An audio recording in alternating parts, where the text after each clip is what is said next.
In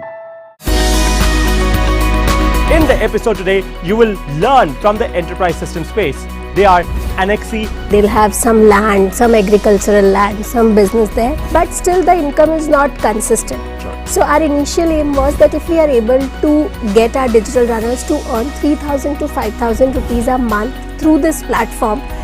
Looking for jobs, especially part-time jobs in rural and semi-urban parts of India. Those youth, boys and girls, should use this because they will get opportunities which are within 7, 8, 10 kilometers of their area.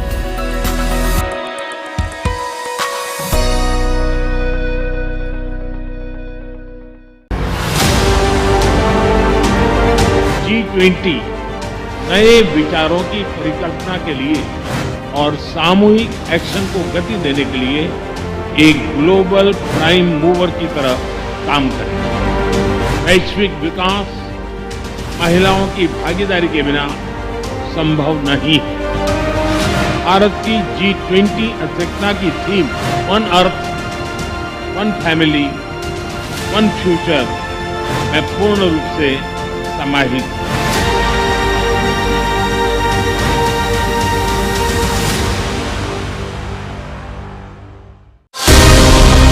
Get in-depth analysis of the important news of the day. Spotlight on day's newsmakers. Expert comments to dissect the news. Get the finer points of the matter. Watch Dateline 5 p.m. on weekdays on DD India.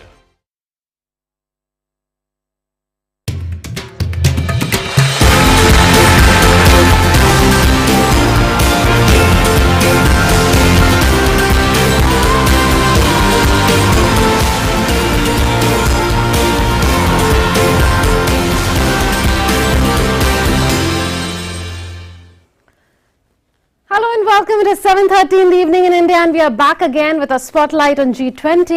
India is set to host its first G20 Tourism Working Group meeting soon in Gujarat's Rann of Kutch. In fact, tourism is an integral part of India's G20 presidency.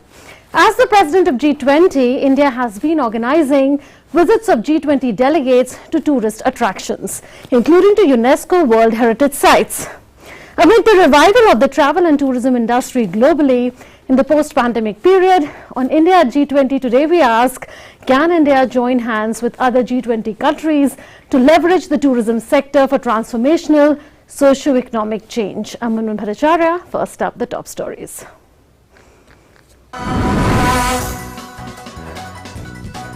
Think 20 India Inception Conference hosts an event towards reformed multilateralism, transforming global institutions and frameworks.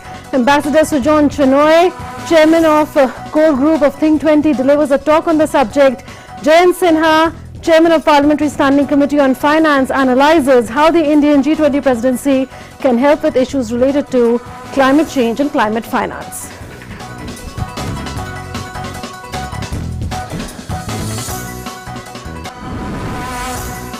Enam Gambhir, Joint Secretary, G20 Secretariat, delivers valedictory address at the Think 20 India Inception Conference, calls for creating resilient health systems with human-centric approaches to prevent future pandemics.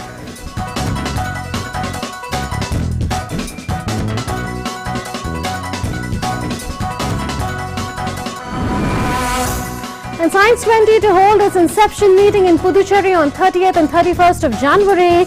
Meeting will focus on 3 key focus areas during India's G20 presidency: universal holistic health, clean energy for a greener future, and connecting science to society and culture.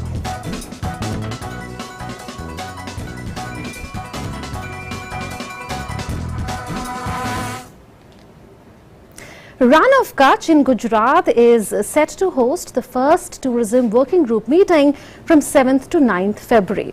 Here's a primer on what to expect in the realm of tourism from India's G20 presidency. Rann of Kutch in the northwestern Indian state of Gujarat is preparing to host the G20 delegates for the first G20 tourism working group meeting under India's presidency. While tourism is a separate focus area under G20, it is also subsumed as a theme in almost all the G20 events hosted by India. India is leveraging its G20 presidency to offer a wonderful opportunity to visiting G20 delegates to experience India's rich culture and heritage. G20 delegates have been exploring India through post-meeting excursions to Kumbhalgarh Fort in Udaipur, Kanheri Caves in Mumbai, Shanivar Vada in Pune, Victoria Memorial in Kolkata, Somathiram Ayurveda Village in Thiruvananthapuram, among other tourist attractions. Some of these tourist spots are also UNESCO World Heritage Sites. In Run of Kutch, G20 delegates are expected to deliberate on the 5 priority areas under India's G20 tourism track. Green tourism for a sustainable, responsible and resilient tourism sector. Digitalization, harnessing technology to promote competitiveness, inclusion and sustainability. Skill training to youth for employment and entrepreneurship. Nurturing tourism-related MSMEs and startups. And destination management, strategic management for destinations and a holistic approach. Besides participating in the deliberations, the delegates will be taken on excursions to tourist attractions nearby. During his tenure as Gujarat Chief Minister, Prime Minister Narendra Modi played a central role in developing Run of Kutch as a tourist attraction. As Chief Minister, he had envisioned the concept of Ran Utsav, which is one of the most eagerly awaited tourism events of India that celebrates the marvels of nature at the White Desert and the rich cultural and artistic heritage of Kutch. What began as a 3-day festival progressively evolved into a 100-day celebration at Dhordo, a village near Run of Kutch, where a whole new tent city has been created, replete with temporary infrastructure that is built and rebuilt every year. In fact, the Government of India sees tourism as a key engine of sustainable growth and employment. It has a vision of generating $56 billion of foreign exchange earnings and creating around 140 million jobs in tourism by 2030 through inclusive growth, particularly focusing on cruise tourism, ecotourism and adventure tourism. India has 40 UNESCO World Heritage Sites. Statue of Unity in Gujarat's Kevadia is the world's tallest statue. And under Swadesh Darshan, over 500 destinations in 31 states and 15 theme-based circuits have been interwoven to promote cultural tourism in India. The G20 Bali Declaration adopted in November 2022 underscored the important role of tourism for global recovery and of community-based approach for rebuilding a more human-centered, inclusive, sustainable and resilient tourism sector. It acknowledged the importance of strengthening safe, international mobility, connectivity and seamless post-COVID travel to enable tourism recovery. It recognized that creative economy contributes to improving the resilience of tourism local communities and MSMEs through human capital development, digital transformation, innovation, public-private partnerships, sustainable preservation of natural and cultural heritage, and innovative financing, while retaining their significant commercial and cultural values. Under India's G20 presidency, there will be 4 tourism working group meetings. After the first meeting at Dhordo in Run of Kutch from the 7th to the 9th of February, 2 of the remaining 3 meetings are slated to take place in Bengal and Goa. At the conclusion of the ministerial meeting in Goa, an official Goa roadmap is likely to be issued, comprising a shared vision for the G20 Tourism Working Group. It will aim to provide guidance on policies, strategies and practices in the 5 priority areas. A ministerial communiqué will also be issued after the Goa meet. Under the aegis of India's G20 presidency, the Ministry of Tourism will also organize India's first Global Tourism Summit in New Delhi from the 10th to the 12th of April 2023, where all G20 member countries will be invited to participate. With inputs from Kaushik Kantecha in Kutch. Bureau Report, DD India. Let's get perspective now. Joining us are Jesper Haugard. He is the Chairman and Managing Director of Diletto Lifestyle and Hospitality Private Limited. He is participating as a G20 delegate. And Rajiv Mehra, he is President of Indian Association of Tour Operators. Such a pleasure to welcome the 2 of you gentlemen on India at G20. I'll come to you, Mr. Haugard, first. What are your expectations from the tourism track under India's G20 presidency, since you are a G20 delegate who is going to participate in the meeting? I think it's very heartening to see that there's a focus on tourism and especially to develop a strategic plan for tourism in India. India has so much to offer And India is so diverse, both in terms of people, food, culture, nature, etc. So India is one of the most attractive tourism countries, and I think the fact that people are now focusing on having a strategy for the development, and especially now post-COVID, the tourism sector is much different from what it was before. People are much more interested in experiences. It's not so much on just sitting in a luxury hotel and enjoying the food and drink, etc. It is experience, it's a wholeness, it's a wellness, and people want to see local culture and not just being in a facility which is similar to what they could find anywhere else in the world. So I think India has a brilliant future in the tourism sector. Mr. Mehra, do you agree with that, considering that around the world we are seeing a revival of travel and tourism from the pre-COVID period to the COVID period, and now if we see the post-COVID period, there is a huge spike in the number of people wanting to travel to different parts of the world, which is adding a lot of tourism revenue for various countries? Thank you. Definitely I agree with my fellow colleague here that yes, it will make a difference. It will create a lot of advertisement abroad that this India's G20 is coming out, and people will come and visit. However, what we are seeing is that post-COVID, we have not even reached, not even 1/3 of what we used to do before March 2020.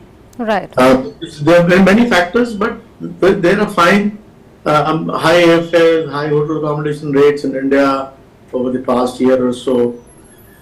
But at least as there is no advertisement by the government of India at the moment, but this will definitely boost the tourism in the way that at least in these 20 countries, there will be advertisement, and other parts of the world also the news will go that India is hosting the G20 and the presidencyship is there. So that will help. I understand that other heads of states will also be coming in September. So definitely that will make an effect as to the publicity in those countries. We are all set here for everything. And there are a lot of things to be seen here, and things have improved a lot over the past. Look at our train systems today with Vande Bharat running around. Look at our air system today. There are flights everywhere. And hotels, we have world-class hotels in India now. Right. Those older days have gone now, and the person who comes from abroad will really have really enjoy his stay in this country. Okay, and let's come to the focus areas now. Mr. Hoggart, one focus area is green tourism or green tourism, sustainable tourism, and the effort is to tap tourism sector for socio-economic development, for sustainable development. This has been the theme in the past as well under Indonesia, but this is becoming more prominent under India's presidency. How do you look at that?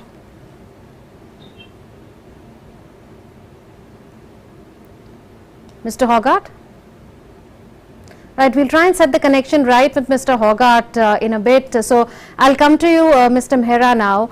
You know, I'll come to you with another question on how do you see the way there is a very integral integration, so to say, between tourism as well as G20. While there are deliberations as far as the tourism track is concerned, yet we are looking at a very holistic sort of an approach towards tourism. The Prime Minister spoke about how this is an event which is not going to be centered in Delhi or in metro cities, but also in tier 2 and tier 3 cities. So we are trying to project the whole of India to the world through G20. So how do you look at that sort of a holistic integration which is there? Well, definitely the vision of the Honorable Prime Minister to hold these things in, I think there are 55 cities which have been selected to host various items of G20. So people around the world will get some knowledge, and those cities or towns will also be known abroad. So once that happens, today people definitely look into as to what is to be seen in those areas, and that will promote tourism in tier 2 and tier 3 cities in the coming months and years. You see, the most important thing with the tourism is that one tourist gets about 9 jobs in this country. So with these areas in tier 2 and tier 3 cities, there will be a lot of opportunity for jobs in different sectors directly or indirectly connected with tourism. And that will definitely boost the economy of the country. Say from the vendor to the auto rickshaw driver or the taxi driver, everyone will be benefited. So that's a good initiative by the Government of India, by the Honorable Prime Minister, to take this to different cities and not to centralize it in the metro cities only. So that's a good step, and I feel that in the long run it will be beneficial for the tourism also, because we will have other areas to be shown to the world, just not Agra, Jaipur or Kerala, but to others also. Okay. Mr. Hawkat, if I can come back to you on one of the 5 focus areas, which is promoting green tourism, really for sustainable, responsible and resilient tourism sector. Your thoughts? It is extremely important to take care of the environment. That is why people are coming to a particular place in India. And nature is such an important part. For a European, for instance, traveling to India, it's a totally different perspective on things. And India has, with its ingenuity and the way that things can be done differently in India, has a big task ahead, but also a lot of opportunity to create a new, much more responsible tourism. And how can technology be harnessed to promote competitiveness and greater inclusivity in the tourism sector, because that is the second priority? See, technology can be used, for instance, to save on electricity in properties that host the tourists. It can be used for better coordination of transportation, and it can definitely also be used in marketing with social networking, with better reservation systems, etc. So technology plays a vital role in getting it done. The other thing that's important is inclusive tourism, and with, for instance, as I'm now on a video call, it can also be used for tourism development and tourism training, because for inclusive tourism requires a lot of training, and it's not always possible in remote areas to give a physical present training, but it can be done online. Mr. Mehra, do you agree with that there's a need for digital skilling in the tourism sector, because there are so many digital opportunities now in the tourism sphere, and with the growing number of workforce in the tourism sector, do you think it will be worth one's while to promote digital skilling as well? Definitely, digital skilling is required, and we are also doing it on our part. Sustainable tourism, digital skilling, that's part of the game now. And we have done it, I think, when tourism opened up about 8-10 months back. We did start with all these kind of things. Even during the lockdown period, we were doing these kind of digital skillings as far as possible. Our association also did a number of courses, a number of things with some eminent people. So it is required, and unfortunately the workforce which left as soon as COVID came in, not only 50, or not even 50% have returned back. Okay. We have COVID comes again, right. what's going to happen, but we are trying a level best, both in the hotel industry also and this on the tourism hospitality sector also. There are many startups and micro, small and medium enterprises, Mr. Hogarth, related to the tourism sector. How can India leverage its G20 presidency to promote startups and MSMEs in India and also other G20 countries and countries that comprise the global south? See, that is where technology comes into the picture, and where in a way where one could almost say that there's a blessing in disguise with the COVID, because we have all learned to work online. So today it's not difficult to speak to somebody in Germany at any given time, because you can just log on to a video call and you have immediate access. So I think the communication is much, much easier today, and that is why digital skilling is very important to promote India. And especially when you have a small property, let's say you have a 20-room resort in a remote area, it's very difficult for a small property to afford to go to all the international tourism fairs. And this is where the digital skilling will help these to sell. And the G20 is bringing a focus on the Indian tourism, and it's for the tourism industry to follow up on this immense exposure and work really hard to promote even small and micro enterprises. Even homestays can suddenly be on the world stage and follow up on the traction that G20 has done. Right, Mr. Mehra, destination management seems to be the new thing. In India also there is Swadesh Darshan, where there are so many destinations and so many locations within states that are strategically connected, so to say. So how important a focus to your mind is something like this, where you strategically connect the various locations with a holistic approach? You see, what has happened is that after COVID, even the foreign travelers who are coming, they want to go to those places which are isolated. There are not many people there, and those are places which are out of the city areas.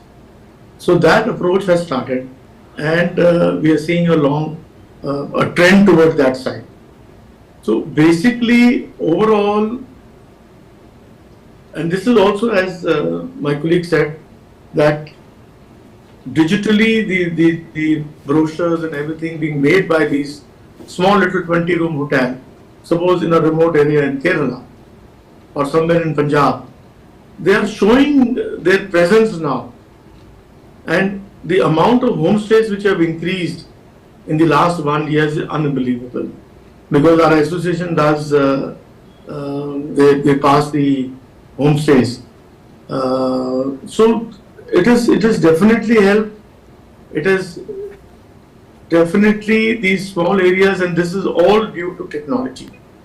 And what we are teaching them is responsible tourism in those areas is what they need to practice, and that is being done by everyone now.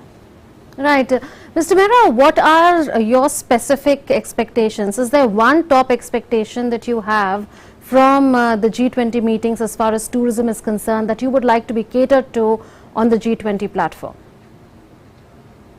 You see, what we are thinking is that once the G20 is here, there are people coming from those states, from those countries also into India, and they will go back as our ambassadors back to their countries. And my focus at the moment is that by the end of this year, we should have many tourists coming from these states, these countries, as our thinking is that by the end of 2023, we should be back to the numbers which were there before March 2020. So that is what our thinking is, and that is what we are praying, that this should happen, and people should go back with very good memories. And those people coming at the moment with the G20s are being given really VVIP treatment for them to see what exactly India is.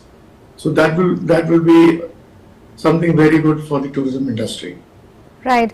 Do you expect, last question to you, Mr. Hogarth, that to come true? The number of tourists who are moving around in different parts of the world to bounce back further from what we are seeing now in 2023. Also, do you think that in the Goa roadmap there will be something concrete in terms of deliverables to look forward to? The Goa roadmap will come up only after the 4th tourism meeting that is slated to take place in the state. See, we must remember that it's not only the COVID that's maybe suppressing the numbers a little bit. The economy in Europe is not doing well, same with the US. So we have a little bit of a problem attracting foreign tourists, not because they don't want to come, but because their economic situation is maybe not as good as it was before the COVID situation. But I'm sure it'll bounce back. And I'm sure that with G20 and the roadmap that's being laid out, the tourism ministry as well as the private sector need to work together to follow up on that roadmap and not just have it as a nice little booklet that's put down in the drawer. The private enterprises in India, the hotel groups, the tourism organizations, etc., have to sit down and really follow up on this great chance of the exposure that G20 is giving. So it's not just a matter of sitting back and waiting for things to happen. We all have to work hard in the tourism industry to benefit from this G20 exposure. Absolutely, it has to be a collective effort. On that note, we'll thank you, Mr. Hogarth and Mr. Mehra, for joining us with your views on India at G20. The Think 20 India Inception Conference hosted an event in Mumbai titled Towards Reformed Multilateralism, Transforming Global Institutions and Frameworks. Ambassador Sujan Chenoy, chairman of core group of Think 20, delivered a talk on the subject. Jayant Sinha, who is the chairman of the Parliamentary Standing Committee on Finance, analysed how the Indian G20 presidency can help with issues related to climate change and climate finance. Meanwhile, Enam Gambhir, Joint Secretary G20 Secretariat, delivered the valedictory address at the Think 20 India Inception Conference, where she called for creating resilient health systems with a human-centric approach to prevent future pandemics. And with that, we come to the close of this edition of India at G20. Thanks for watching.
अरे वाह legend की bat इससे तो मैं खेलूंगा future batting legend bat इसमें जिसका नाम लिखा है बैट उसी को मिलेगी।